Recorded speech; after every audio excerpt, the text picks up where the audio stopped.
Hi, this is Rob from dnbalmanac.com with This Week in Dave Matthews Band History. This week is the 25-year anniversary of the 2000 Fall Tour kicking off in Minneapolis and Chicago.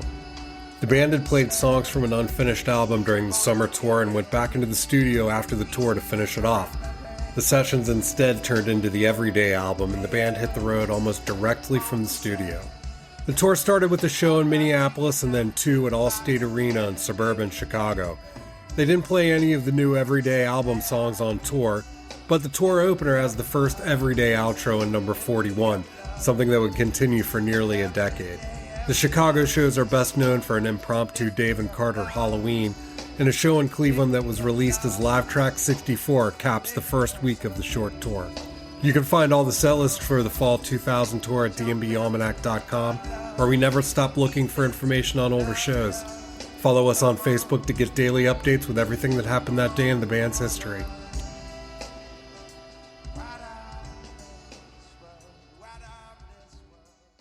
Have you ever stopped to think about the fans behind a band? What is it about the music that keeps fans coming back for more? Or is there more? My name is Renae Lipsmeyer, and I am the host of this podcast, The Space Between Podcast, the podcast where we talk about the fans of the Dave Matthews Band. Each week, a fellow DMB fan joins the show to discuss their journey with the band. Welcome to The Space Between Podcast.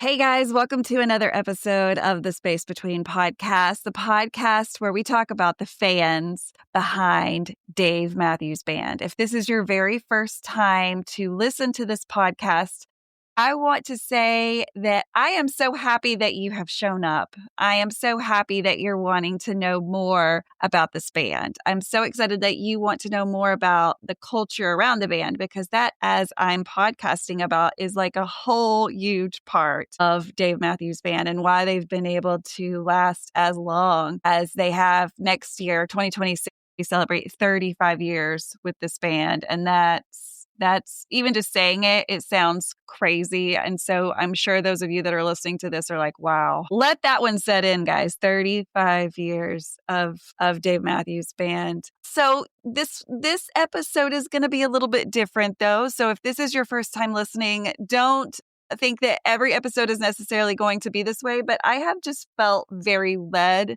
to do this. I have so many people listening and or watching this on YouTube, and I'm just so thankful for all of you that keep tuning in or that are tuning in now. So I just wanted to take this opportunity, use this platform to not only talk about Dave Matthews Band. I have, of course, brought a fan of Dave Matthews Band on the show today. So it's not really going to be that different, except she's going to co-host the show, which is kind of new. I've done it a few times in the almost 3 years that I've been doing this podcast, but I've decided that she should co-host because she is a guest that is coming back into the space between and is going to really kind of dig into her story a little bit deeper. And the reason why I asked her to do that was because it's something that we need to talk about. It's something that needs to be talked about more than what it is now. Let's welcome her in. Okay, tell us who you are, where you are.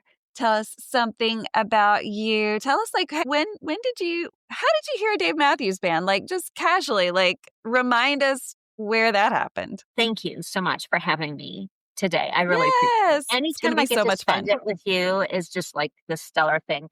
Renae and I have this every Tuesday standing date to try to, as a mastermind, to try to lift each other up in what we want to pursue in the world. And we make it about 50% of the time, but it's always there. So it's always there for us as a placeholder. So it's nice to be here. I am Caroline Markel. And when I was actually a guest the first time, it was probably listed as Hammond because I had yet to change my name. I think so. Caroline Markel is my name.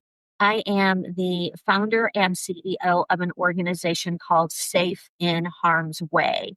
And you can find us at safeinharmsway.org. We get to be a PSA on the Space Between show every episode. So thank you, Renae, for that. Yes. And I am coming to you from the Midwest, right in the middle of the country. So how did I discover Dave? I discovered Dave because I was very intrigued about a man from South Africa who had a band, and the rest of the people were all people of color. Stefan was there at the time too. So two Yes. people, two white guys, and then people of color. And I just thought that was the coolest thing. I just thought, like, Yes. who is this guy, and what the Yes. heck? So started the journey of, I was very, new mom. My daughter now is 32. So all of my kids have grown up on Dave, but it was the first introduction was reading a Rolling Stone magazine and then getting on at the time. I don't know if anybody remembers this. I'm hoping. Otherwise, I've dated myself just how old I Believe am. me, But you're not old. you could send in, for a penny and pick 12 CDs. And I just went in Yeah. and at the time that their first had been released, so got that and just started nonstop listening to it. Yeah, man, I owe BMG and Columbia House money somewhere in this universe. A I'm lot of sure. us do, but like, how can you not get 10 CDs for a penny? That just seems financially irresponsible if you don't. However, the small print was something we should have read and taken more seriously. But you know what? It didn't even take a social security number back then. It was just Exactly. name, address, what 10 do you want? Okay. Exactly. We all did it. We all did it. So thank you so much for being willing to co-host this particular episode. I think this was just going to be the best way. So Carolyn was on the show, as I mentioned before. It was actually released on February 16th of 2024, which was part of season 4. So lots of episodes between the time you were on and the time you are on now. And your episode has always been one to me that stuck out. Not that every episode hasn't had its own remarkable stories in themselves, but when talking about my podcast to people that don't understand what I'm doing, or yours just always comes to mind, and it captivates an audience when I mention what you exposed to me and all of the people that have listened to it so far. Because in case you're not familiar with this show or haven't heard any episodes where I say this, I never pre-screen who is on the show. There's a conversation with the guest who says, "Hey, I want to be on the show." I go, "Okay." I write them down. We figure out a time. None of my recordings are live. So I feel like if it didn't work out or if some crazy person got on, then, okay, no big deal. Like, it's not going anywhere but right here in front of me. But I never pre-interview anybody. So I don't know what they're going to say. But the reason why I do that is because I genuinely want to give a genuine reaction to whatever it is that they're going to tell me, whether it's the happiest of happiest things. I want to be so excited with you because I just heard this for the first time and I'm excited. Or, whatever they divulge, I just want to give a very genuine reaction to that. And so I would say that your episode, unless I'm misremembering, your episode was one of the first. It was not the last, but maybe the first that ever caught me, and my stomach had a reaction to where I thought, I'm not going to get through this episode. Like, I don't know what to do with this. I wasn't expecting this. What do I do? And that was a funny feeling because, I was a nurse for 15 years. So I've heard a lot of things: happy, bad, sad, terrible, unfortunate. Just, I've heard it all. But this story stuck with me because I just found myself unaware of some serious things that I thought, well, everyone should know this is happening. It caught me off guard, and it kind of made me nervous, and it kind of just sat with me a little bit. And I was like, okay, well, I want you to come back on and retell this story, because there are more listeners. There are people that will listen to this one versus going back in time and trying to find that early interview, even though it was just in 2024. There's just been so many interviews between then and now. But I do invite you to go back and listen to it. But we're going to retell part of that story. Yes, we are definitely not skipping on Dave Matthews Band. We're going to definitely that those two things just kind of intermingle in this story. So hang on, guys. Carolyn, if there's a warning that we could put out for maybe some listeners that maybe, I don't know, our age range of listeners is anywhere from young, and I'm talking 10, 11, 12, 13-year-olds that are listening to this podcast, parents fully aware. So let me say that, because I know I have talked about sex, drugs, and rock and roll on every episode. So those parents are fully aware of what these kids are doing. They didn't find this podcast because I'm what's happening on TikTok. That is not the case. But I've had every age range. If you could just put out like a, hey, this is what we're going to do, what would you say to the listeners that are listening right now? I want to echo what you've said about the whole foundation of the podcast is related to the fans of Dave Matthews, the Dave Matthews Band. So we are going to incorporate that in here. There's a time, I think, also in what we have in the state of the world that allows for some conversations to organically happen. And one of the conversations aligns with much of what is happening right now in the world. And that has to do with the impact of the normalization of violence against women and against men in the form of sexual abuse under the umbrella of domestic violence as a whole. It's important to have these conversations now because we just had, last week, survivors from Epstein demanding that and telling the stories and demanding that there be an accountability. And so the conversation we're having today falls in those buckets. I want to say, if this is something, and statistically, 40% of our male listeners and over 60% of our female listeners are going to have had this experience, sometimes never having spoken about it before. If you're one of those people, and this is too much, then maybe bow out on this episode. If you're one of those people and you're intrigued, or you love someone, or you work with someone, or you're a friend with someone that has experienced this, we're going to have some resources at the end on what you can do to be a good ally and to offer help. So it's not going to just be a trauma dump. It's going to be, here's what happened, here's how people can show up in the world, and here's why it's important to the overall community of Earth in which we live. So trigger warning on the topics, but we're going to have some solutions. And I think there's not a time when I've told my story. I know that there's not a time when I've told my story that people don't come out on the other side feeling less alone and less silenced in their own journey, whatever that is. Maybe it's related to what we're going to talk about. Maybe it's something steeped in so much silence and shame they've never been able to say it out loud. We solve some of that today with solutions and ideas and resources. Awesome. I'm so excited to get into this. So let's dig into it now. And we're doing this one a little different, as I stated earlier.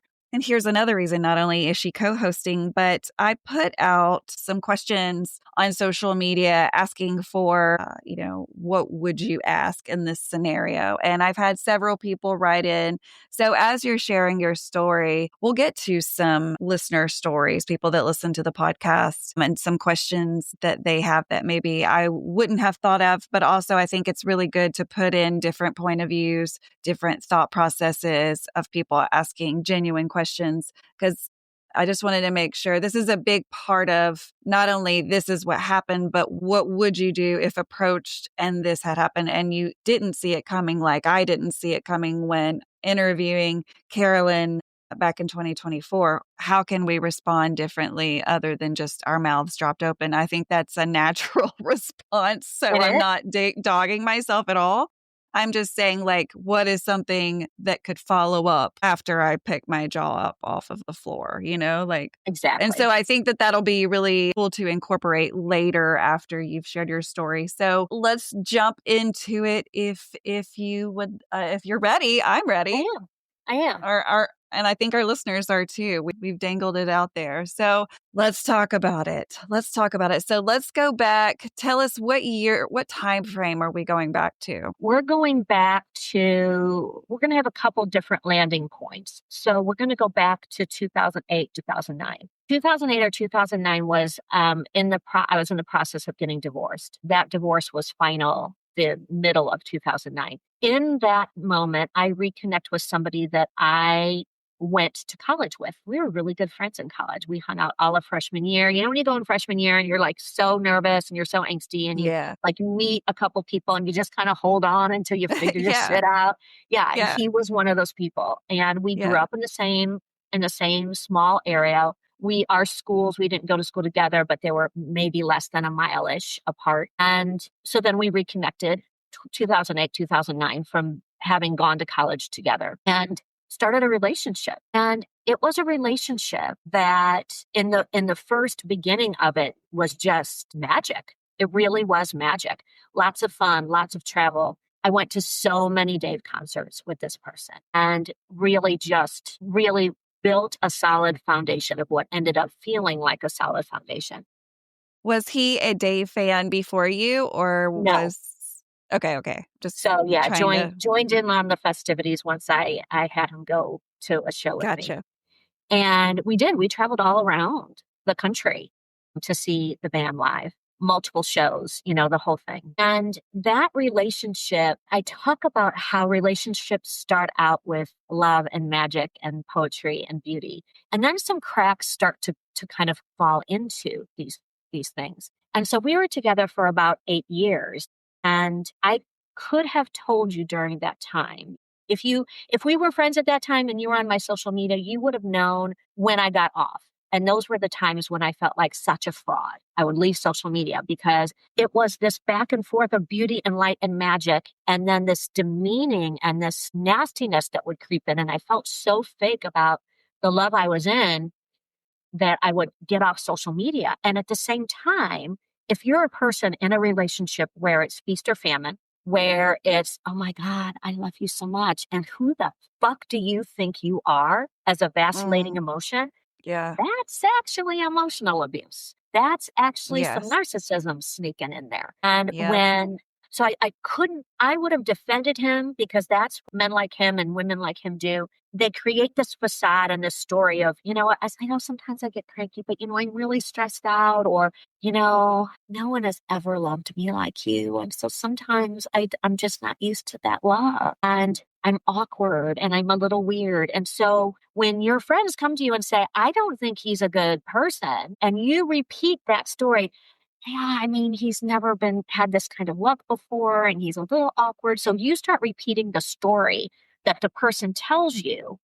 And the more you repeat that out loud, the more you try to live it and embody it. And aren't we all designed, to give grace and to help somebody along on their own journey? Right. So this is probably, I've written 5 different books, all become bestsellers. I've been on many, many podcasts, been on national magazines and national news stories. And I always talk about, I would have never said I was being abused ever in those 8 years, but I could have told you how sad I was. Could have told you how worried I was about my safety. Could have told you that I thought he was probably lying to me. Could have told you I was afraid. Like I would sit in the driveway afraid to go in the house because, my God, if I didn't fold the towels right, everything would be destroyed. Okay. That was going to be my next question is, how did you feel afraid? What were those feelings of fear for you specifically? It was just things like not folding the towels correctly? Yeah. Or, whatever he decided to throw at me, even if I would say, like, you're not making sense right now. That actually didn't happen. Then it was worse. It was like this avalanche.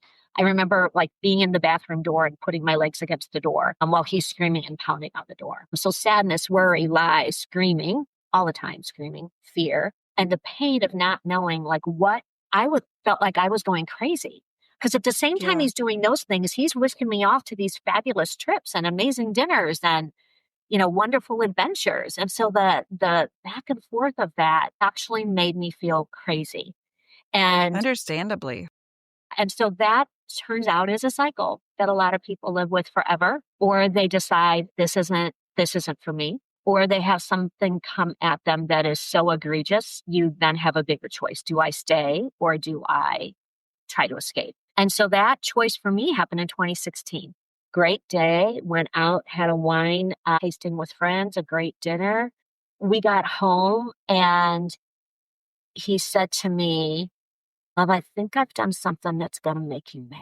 Oh, and you're And I thinking said, probably who knows what, right? Like yeah, you probably have no idea what he's about to no shoot out. idea, no idea. And I said, well, what did you do? And he proceeds to pop open his computer and show me that he's been corresponding for 2 weeks with another couple, telling them where I worked, sending them all my pictures, telling them where we lived, telling them where our kids went to college. We do not share children, but our children did all go to the same college. And then offering me up to have sex with them. All without my knowledge, all without my consent. What? And I was What like, was he saying when he presented this? Like, this is a great opportunity, or yeah, like what was he saying? yeah, I just need you to be open, love. Sweet pea, I just need you to be open this idea. And I said, do you know Who are these these people? people? And he's Right. like, no, I just met them on Craigslist. I'm like, how do you even know who they are? Like you've given them so many parts of me. Where's the parts of you that you gave into this? And So he first of didn't all, give out personal information of his own. no, He gave yours out. he gave mine out. So I said, I'm not mad. Not at all. I'm fucking livid. Get out of my house. Like, we are done. Now, this is about 5 weeks before our wedding. Oh, That was my. already planned, already paid for, eloping to New York. Get out. Did he automatically just walk out, or was he like, No. no? He turned this ugly shade of evil, is all I can describe it of. And he's like, you will shut your fucking mouth and you will climb back in this bed. And What did I he was say to so that? scared by his tone. And I was so afraid of leaving that I climbed back in bed. What I also heard over my ear in this very calm voice is just be quiet. Just wait for him to fall asleep. And it just kept saying that over and over. So I did. I'm crying in the bed. He's trying to like spoon me. I'm sobbing in my pillow. And he says, I'm going to leave my computer out. If you want to check it, go ahead. I'll correspond with them tomorrow and tell them that you're not game for this. I said, let's be clear. I'm never game for this. I'm not game for this. So he left his computer out. And at 3:00 in the morning, I got up and went to our kitchen and I opened his computer. And what I found was so sickening and horrific that I couldn't comprehend it. And I shut his computer down and I thought that must be the most evil spam email I've ever seen, and decided to go back to bed. And I got to our bedroom door and that same voice, my kids and I think it's either our dog Casper or God or who, it's either God or Casper, like whoever's that voice was. Go check out that computer. And I opened it back up and I found out that, always like feel it back here in the back of my head. That for outside of the first 6 weeks of our 8-year relationship, without my knowledge, without my consent, he was going on multiple sites and he was advertising me to have sex with other people. All those emails would start out with, my girlfriend has no idea that I'm doing this to her, and ended with, I will facilitate what can be done to her. So he was the egregious, that first email that I thought was horrible, horrific spam was actually the advertisement for the group he belonged to, which was a group of men who got together and talked about how to drug and incapacitate their wives, their girlfriends, whoever in the world they wanted to, and then allow them to be raped by other people who signed up for that spot. So there's a group. Do you know if this group is just men, just women? Do you know anything about it? I did a whole bunch of homework. I'm sure it's a secret. Yeah. I did a whole bunch of homework at the time. Craigslist, most of them helpful. Craigslist was like, really sorry about your luck.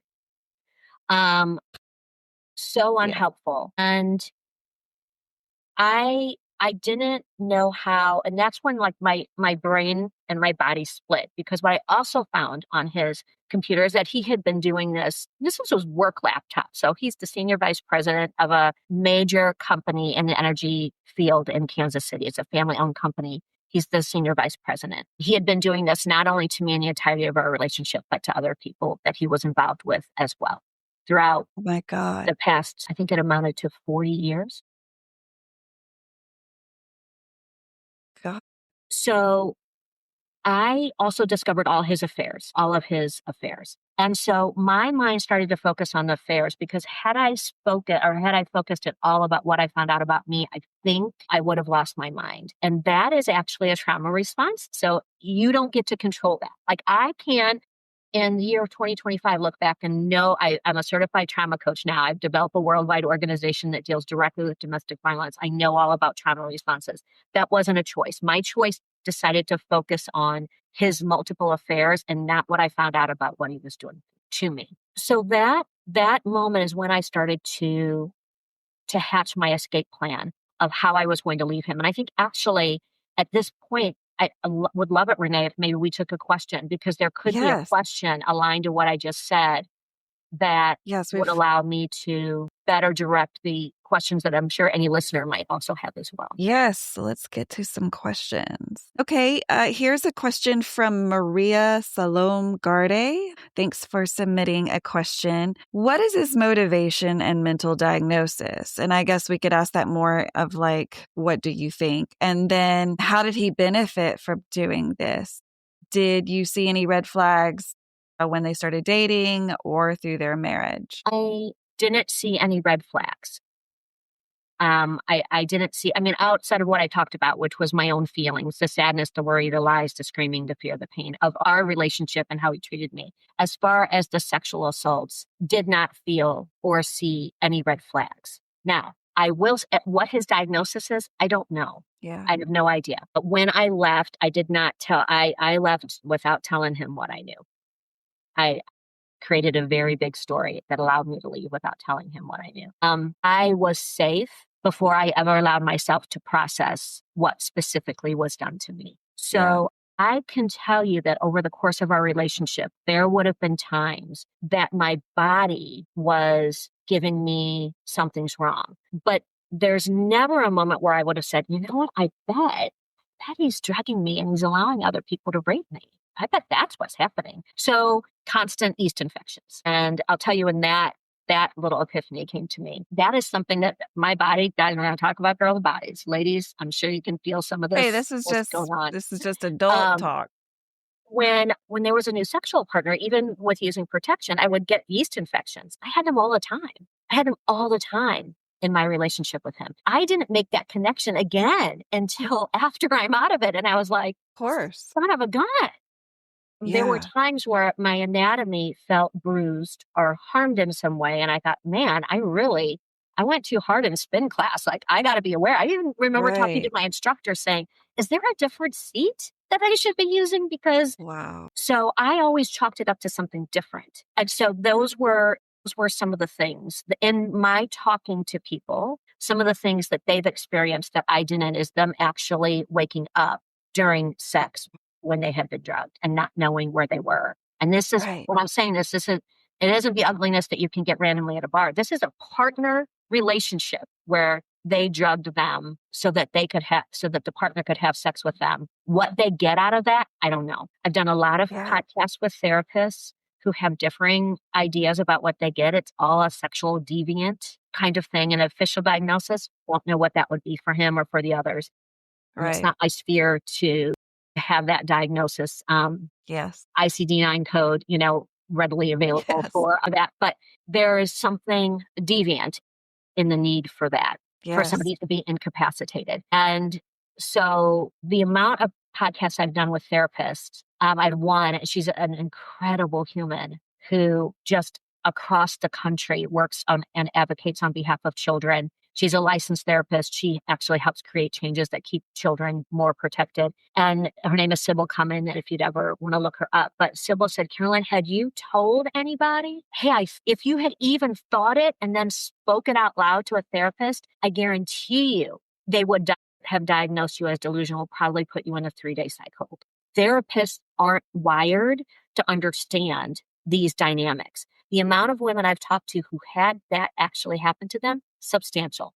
The amount of men I've talked to who have voiced that to a therapist, it's dismissed. Like, certainly you misunderstood the relationship. This is a you problem, not a them problem. The Wow. amount of calls I've gotten from therapists who've listened to the podcasts I've done, and any of them saying, I have patients who've told me this and I've demeaned them. I didn't believe them. I thought they were delusional. And they had evidence, just like I did. Certainly, this just must be some kind of weird fantasy. And this is something you need to process. You're delusional in looking at it that way, in the face of black and white evidence on a page, right? So both therapists who treat people having the epiphany of, so this is real, this happens. And then people who did expose themselves to a therapist and were just marginalized and dismissed.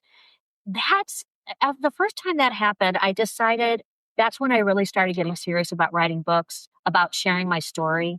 I've done it in front of over 175,000 people now from major international corporations who've invited me to talk about overcoming adversity and sharing that part of my story, just an intimate little, a round table discussion. Because statistically, if it's not been a drug-induced rape, the latest 2024 data came out, 60% of women will have experienced some form of domestic violence as it relates to sexual assault. And the rates for men have jumped from 1 in 5 to 2 in 5. So a 20% increase. And that is I'm going to be specific because I don't want people to think that a male on male sexual assault has to do with any particular demographic. It has to do with male on male. It is heterosexual men knowing that the best way to dehumanize someone and scar them for life is to sexually assault them. It's the fastest growing statistic we have in our country. So this is something that in the overall umbrella of the normalization of violence, and you can follow me on the socials. I've been a little inactive on Facebook and Instagram. We're figuring out how to differently come to market right now. But on LinkedIn, you can follow me at Caroline Markel, and I talk about it quite a bit. We have Safe and Harm's Way on LinkedIn as well. And those kinds of stories are becoming more and more important to tell, which is why I decided, once I realized that this is a problem bigger than me and not just me, that I started to be more vulnerable. I usually hold my shit together. If I'm in front of a big audience and I look out and someone's crying, I get some every time. I get teary-eyed every time. But usually I'm fine in the feelings. I'm fine in getting a little teary-eyed because it's sad. It's sad. Yeah. It's what happens to so many people.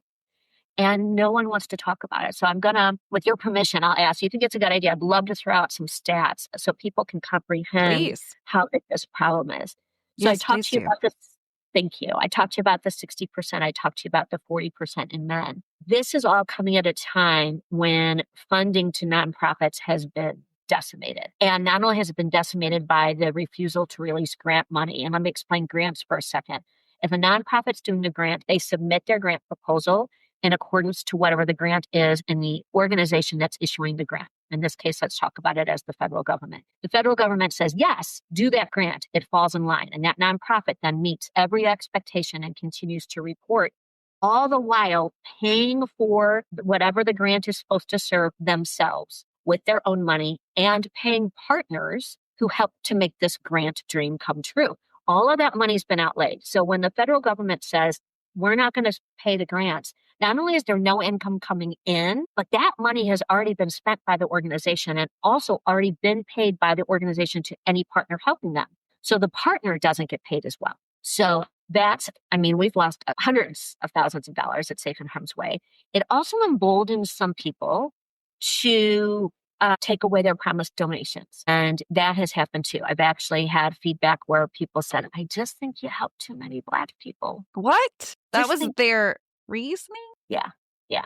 So it just allows people to feel as if we're at a normalization of violence, and allows people to speak out loud, maybe the things that they've never said before, but happy to know it about them now because it means, I now have a better understanding of who those people are. So yes, that is all happening. So these statistics are rising at the same time funding is disappearing. Services are disappearing. A survey was done with nonprofit leaders across the country. 80% of them have had to cut back on what they're offering to people who are navigating this type of violence, whether it's an overall umbrella of domestic violence or specific to sexual assault. 100% of the respondents feared of whether they'll be able to stay open at all. Yeah. So at the time with statistics rising, we've got the complete disillusion of programming and funding. And it's a perfect storm because people are going to not be able to get the help they receive.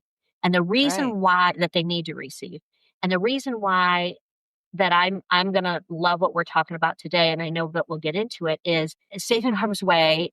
And I alluded to this. I've been kind of quiet on my own socials and Safe in Harm's Way outside of LinkedIn because there's also the risk that depending on what words I use and if I create services for everybody could be labeled a terrorist organization. So kind of like trying to figure out how to navigate that as well. Wow. But it's really important to know this because if the majority of sexual assaults for young people are going to start in high school and college. And if they go to their best friend and say, this happened to me, and the best friend does not respond in a positive way, and really, who knows how to respond in a positive way? Kind of like when you do a podcast and the podcast host gets their look on her face like, what? And why did I say yes to having Caroline on my show? And we're going to talk about how can you show up? And that's how one of the ways we are going to be pivoting. As friends, family, and coworkers, how can we show up when somebody divulges that? Because if you don't handle it correctly, statistics also show that that person will not speak out about it again until the average age of 52. So if it happens in high school or college and they don't speak about it again until they're 52, we have lost decades of humans living in silence and shame, and silence and shame can kill. So we have to figure out a way to have these conversations that allow people to feel safe and seen and heard. And then also for friends, family, and coworkers to receive that in a way that allows people to take the next step toward healing. So that's that's like the 12-pound answer to that. Yeah. Well, let's do a couple more questions. They are still just coming in. There's a lot of questions. So I know that means that your story is going to touch a lot of lives. Okay, so I'm just going to kind of go through and read some because there are some comments that aren't necessarily questions, just some feedback or, some personal things. So we'll get to some questions, but I'm going to try to read as many of these as I can. So this was submitted from Amanda Johnson. She said, as someone who was mentally and financially abused by a narcissist, this makes my heart heavy. I hope that she had a good support system, personal and professionally. Is that someplace that you found yourself after you found yourself where you were? I am the most fortunate person in the world. There is not one friend that said to me, I don't believe you. There was not one friend that said to me, he's always seems like a good guy. Those people, my friend group, when I hatched the plan to leave, secured boxes and were waiting in a cul-de-sac, one over from our house for him to leave so that they could swoop in and start packing everything. The man who installed our security system, and this I'll tell this a side story. My former fiance loved the house we bought. He loved it because our master bedroom was on the back part of the house with a separate entrance. And now I know why he wanted that separate entrance. Now I know why he loved it. We had a security system. That security man, I let him know that I was going to be planning an escape. I let him know what I found. God bless him. As soon as my former fiance left the home, Tony came over, rewired the entire system because my plan was to remove everything of value that I loved, stay in the house and not let him back in. So that was the plan at the time. So they were moving everything out that was mine. Friends were moving everything out that was mine. Tony was rewiring the system. The man who came over and redid our entire basement came back over any tile that we had of value that I could resell, removed all the big TVs off the walls and transported them to a safe space for me. The people at his work were in touch with me to keep me posted if he left the building for any reason. And I know I won the lottery there because that does not happen. I was just sitting here thinking, what do you mean his work was supporting you? How did he have a job after you? They supported me in protecting me. Excuse me. They did not support me in turning over his computer to the FBI. It was his work laptop. So yeah. They supported They to keep didn't me want their safe. name on that. They did not want their name on that. And I mean, I understand, but Jesus, Yeah. I Wow. won the lottery. And so when I went to build Safe in Harm's Way, and keep in mind that plan didn't go as well. That plan didn't, I mean, it was executed flawlessly, but he refused to move out. Like he show off with police and all of this, refused to let me and my daughter leave. But at the time when I was building Safe in Harm's Way after that, I realized that I won the lottery there and I realized how little people didn't. So the whole goal was to amplify where I won the lottery and bring that to everybody else. And then also to know where I didn't win the lottery and then try to increase those services for everybody else. Because even with, I've spent my career being a pharmaceutical sales rep. So even with that very high paying job and a company car and a credit card, I still ended up for 6 weeks living in my car, house sitting, sleeping on people's couches because there was no space at a domestic violence shelter. And that operated capacity. So just in the state of Missouri, for example, about 25,000 people needed help last year with housing due to domestic violence. 25,000 people plus requested it. About 1,100 people got it. There is no Wow. benefit. So that's why Safe in Harm's Way was made the way it was, so we can be all online. Can we help you get housing? We're not designed for that. But can we help you get to the place to find the right people and create a safety plan and everything else associated with? Yes, we can. And Yes. that's how we're built, is to amplify where I won and amplify where I didn't and try to create it for every person to be able to receive that kind of help. My high school girlfriends paid for a moving truck, paid for everything Wow. to get me out. I'm so glad because that was needed. Yeah. A support system was definitely needed. Okay, let's see. A few more questions. Okay, this question was submitted by Jory Kotowski. What are some steps that you've taken to heal, Carolyn? I go in heavy on therapy. I was going twice a week and plus meditation, plus trying to walk, plus trying to drink more water. And the reality is I was also loading in a bottle of wine and a lot of Xanax and potato chips. So healthy, not healthy. But I decided to double down on therapy. Now, there are some specific things, and if you're fortunate, and there are a lot of organizations at a local level who specifically deal with sexual harm. And if you need a resource for that, I would go, my favorite partner is domesticshelters.org. At domesticshelters.org, you can plug in your zip code and it will pop up every single service in your area related to violence and sexual assault that you can take advantage of.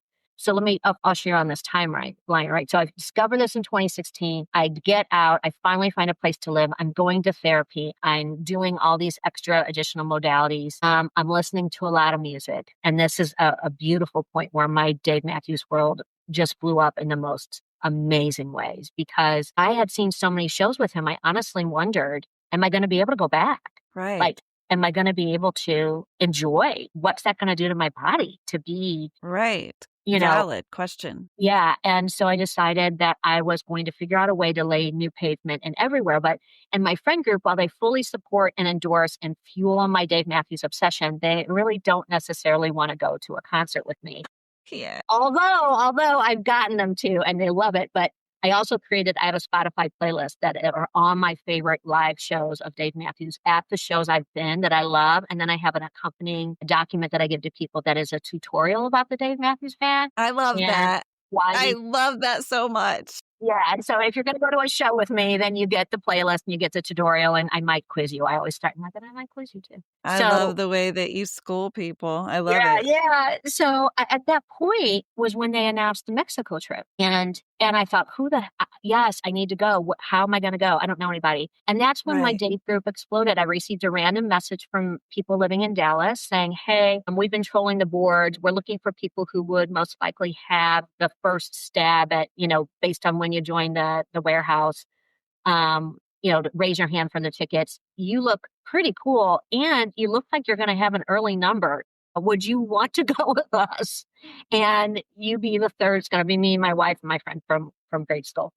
My former husband is a police officer, so he ran them all. He ran their records. Turns out they're fine. They live very near to my aunt that I love. Actually went down 2 or 3 times to visit with them. Because if you think about it, like I am coming out of this horrific experience about to like go to a foreign country with strangers on faith. And I remember praying so hard, like, let me make the right choice because I need to be back in touch with this band. I need Yeah. the live music and the energy that these people, these musicians fuel my soul with. So I did. And that just expanded my day world in amazing ways. And to the bigger group of people, just incredible humans that have allowed me and supported me on the journey too, held fundraisers, donated, swooped me up when I've had, a little bit of a back step in my healing journey. So it's been a beautiful evolution to include the band. And then it was a joy to lay pavement at all these new venues and all the old venues that we had gone with people that I absolutely love. So that part of the healing journey and taking advantage of those solutions are paramount to anybody's choice to heal. And let me be very transparent. The most egregious part of all of this is the sexual assaults, is being drugged, is knowing that, is discovering cameras and wondering where he's put videos in the world. I Right. don't know that I'll ever have the answers to those questions. I was too afraid to seek that kind of specific help for myself until 2023. So I discovered it in 2016. I'm doing all different kinds of therapy, and I'm not even addressing the most egregious parts of it until 2023 because I was too scared to go down that road. Going down that road, I say this out loud for any listener. If you're struggling with how do I, something big that happened in your life that caused you harm, that made you feel sad, worry, lied, felt like you were being screamed at, fear, pain, all of that, any of it, the best thing you can do for yourself and the hardest is go ahead and get specific help for the specific thing that did you most harm. And there are amazing people. I went to this organization in Kansas City called Moxa. My goal someday is to be so philanthropically enterprised that I can take their business model and replicate it in every major city across the country. Amazing humans. Single-handedly, the hardest thing I've ever done in my life. I mean, the amount of times I have been curled up in a ball on the floor, I'd do it again. Yeah. Yeah. Oh And I my would have done it gosh. sooner. So if you're wondering, and if you're feeling like, oh no, I got this, and that's how I was feeling like, I mean, that is horrific, but I'm doing a lot of things. Yeah. There's, when you get into the specifics related to that kind of trauma, there are specifically trained people who can do that. And so if you are on that journey and you're looking at domesticshelters.org, or you're looking at how do I find that, and you come up against some roadblocks, don't stop. Keep asking the questions, keep talking to people, keep finding your person. If you go to therapy and that therapist doesn't align with you, don't stop. Find the next person that's going to align with you. Keep Yeah. going until you find the person that helps. And I know it's hard to tell your story over and over, but when you find the person that helps, the exponential growth there changes generations. Because Yes. when you don't get addressed on these kinds of things, it shows up in how you are a parent. It shows up in your next relationships. It shows up in how you are at work. It shows up in how you relate to your finances. It touches everything about your life. So find the people and keep talking until you find the people, because I guarantee you life is so much better in the after when you do that hard work. Yes. Yes. Okay, let's get through a few more questions. There's so many, and so many people submitted more than one question, so it's really hard to decide. This is from Michelle Brown. So a lot of questions that I'm noticing is, did you call the police? Where are their legal actions taken? What a lot of questions about like what happened to him. And while you may not can give that information out, was that something that was ever like, hey, someone needs to know about this club or whatever? Like, what did you do with that? Or could you? Yeah, I immediately went to the police. I had enough evidence of what I found on his computer that ultimately, when printed out, amounted to four file drawer cabinets of evidence. I went to the police with my daughter and I reported it. And that was in March 23rd of 2016. I got a police report and I followed up. I made so many phone calls until I found somebody at the FBI to talk with me. I followed up with the FBI, never charged. This was his freedom of speech. And because I didn't have any medical evidence, and because the memories I have aren't fully out of my head, I was labeled a bad witness. And what happened to me, I found out because I gave a big keynote presentation at a gala back in October, about 500 people. And an investigative reporter started doing some homework on what happened to me. And think about this, between even the time you and I did our podcast, that's when the case in France where that woman, her husband was doing this in France to her.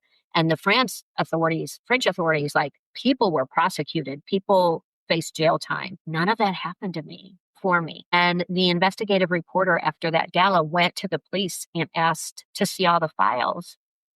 Renae, they didn't even file a report. So I'm calling back on the report number they gave me, which was completely bogus. And they're telling me, yeah, like, we don't have anything else. They didn't even enter it. And meanwhile, I'm going out talking about this, creating this, thinking I'm raising awareness enough that if someone says, hey, and at the time I was living in Kansas City, like, the last thing I remember is talking to this guy at the bar. And now I know I've been sexually assaulted and lived and maybe went to where I lived in Lee Summit, Missouri, and reported to the police, that it would at least trigger nothing. Right. Nothing.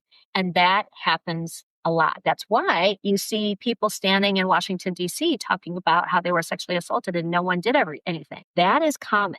That's why Jackson County Police Department in Lee Summit, Missouri will publish how they're the safest city in the country. Because they don't write bad things down. They don't write bad things down. So, yeah, it's insane. If this is something that's happened to you, then also we can put some resources in the show notes. But there's two things that Safe in Harm's Way has. If you're a college student and this has happened to you, male or female, I shouldn't even say college student. If you are someone who has an .edu email called, I want to make sure I get it right. It's called Callisto. It's like Bumble, but for sexual predators.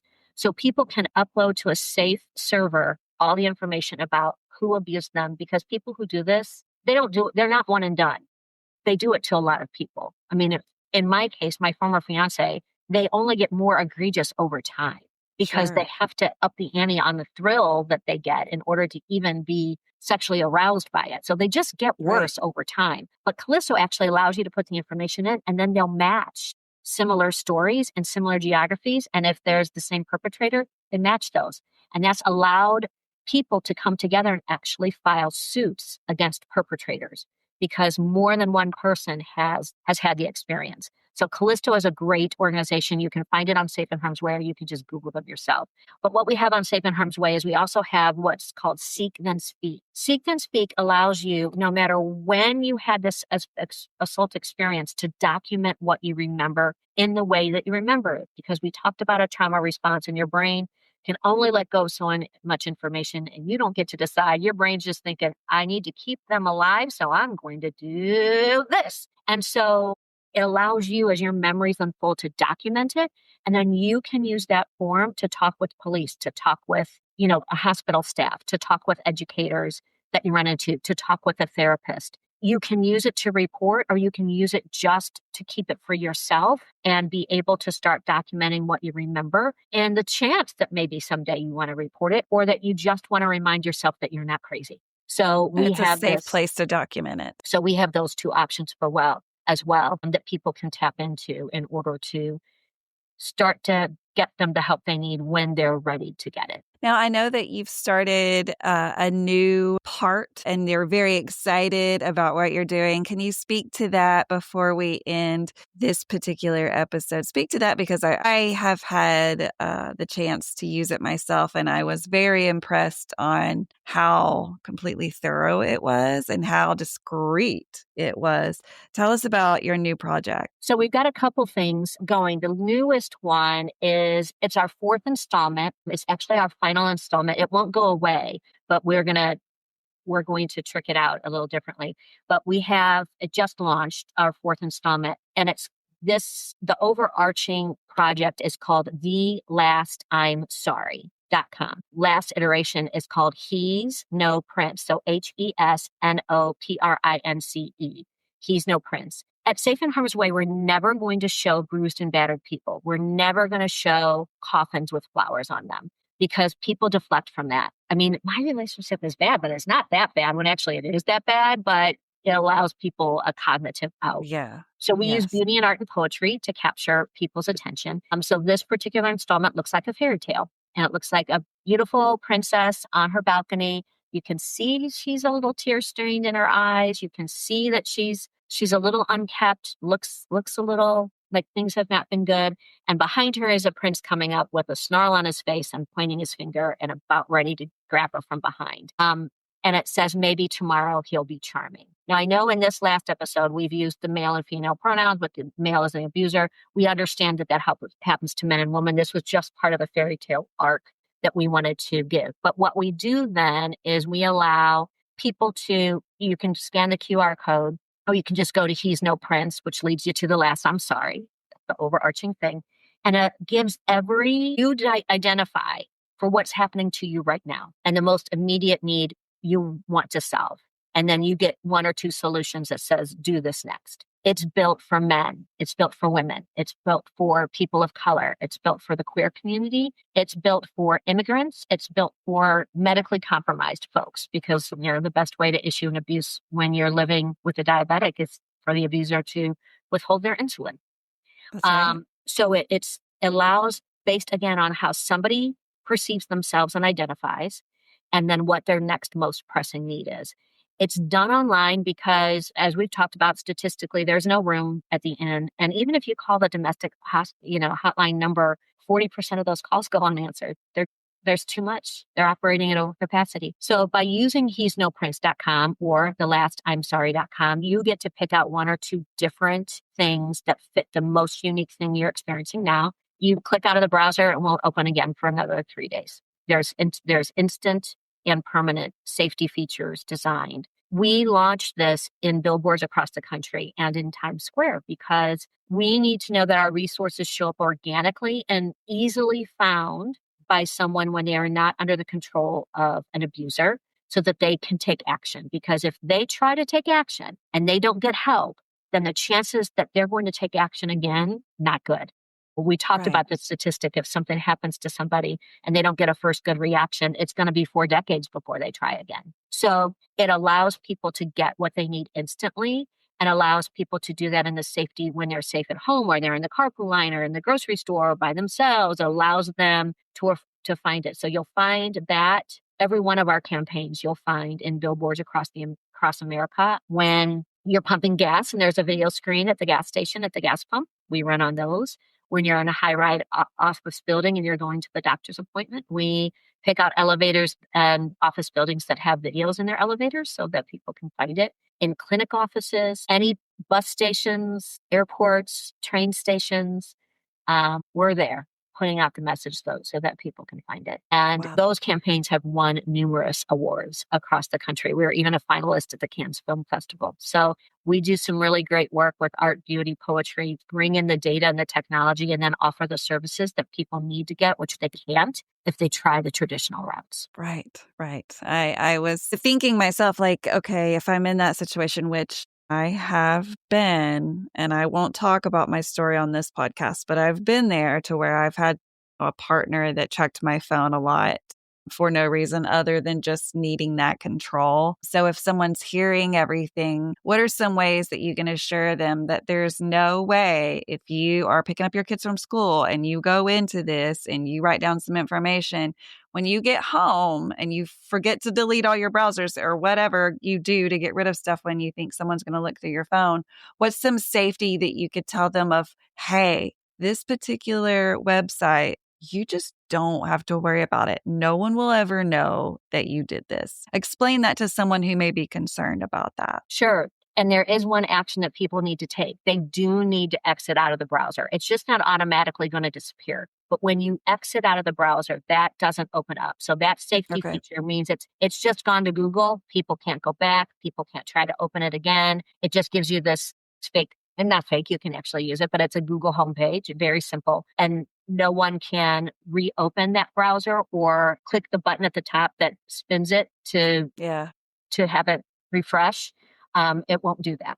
So as long as you're exiting out of it, it closes everything down and makes it impossible for somebody to get back in. Yes. I even went as far as to, and this again is all on my phone, just there is a way that you can look however you're getting your internet to check the history. So after it closed out and took me to the Google thing and I tried to press back and go back into it, of course it wouldn't let me. It closed out that. And then I was like, okay, I'm going to check my history, because that's another great way that people often find out stuff that we forget to clear if we're needing to keep something private. And it was not on my history at all. And so it's just so well designed. Repeat those two websites one more time, even though we will have them in the show notes. Repeat those one more time for us. Sure. So the last I'm sorry, that's the umbrella. That's what everything points back to.